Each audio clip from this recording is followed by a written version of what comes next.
Hi, this is John Connelly with the National Fisheries Institute.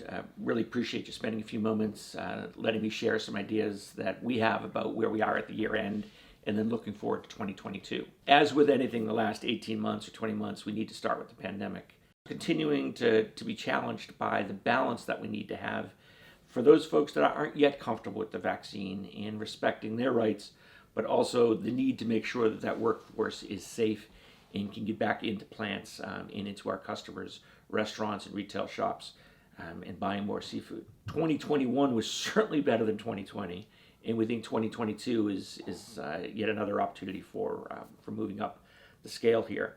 One of the things that I most appreciate about leading this organization and working with you and serving you is that you are completely brutal competitors to each other and have been for decades. But when you come to NFI, you work collaboratively, appropriately, but collaboratively to solve those problems.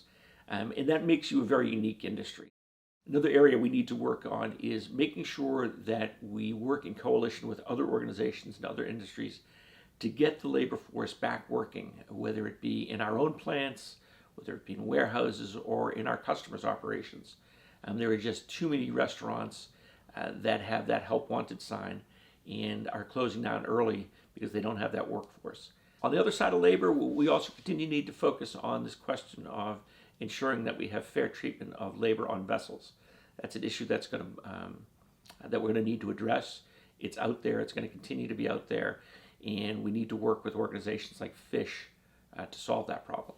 Two final things. One, elimination of tariffs continues to be a focus, whether it be here or overseas. We want to see a free flow of seafood into new markets overseas, but also here so that we can create jobs in processing plants and distribution and in retail and restaurants here.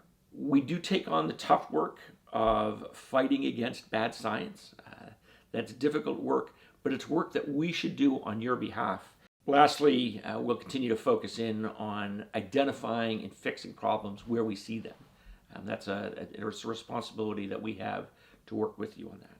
So finally, on relationships. The seafood industry is based on relationships. It's both professional and personal relationships. We lost several folks this year, four that I'd like to mention. On the technical side, Ray Jones and Stephen Thompson were of huge help and benefit to our organization, to me personally. And then, of course, folks from the East and West Coast. We lost Chuck Bundren just recently on the West Coast, but also Pete Cardone, two mountains of men physically, but also mountains of the industry that really developed the industry as we know it. So we appreciate and are thinking of them during these holiday seasons. There is nothing like a fist bump, or for me, there is nothing like a handshake or an appropriate hug. There's just nothing like that. So we're looking forward to GSMC in January. It'll be our 10th anniversary of putting on the Markets Conference. But probably as important as anything, it's be the first time in 24 months that we've been together. And that's a real opportunity for us to regain that professional experience, but also that personal kind of getting to know each other. So I personally look forward to seeing you in Orlando. I wish everyone the best as we finish up 2021, and let's go into 2022 with a lot of enthusiasm and energy to get seafood out there on the American plate. Thanks.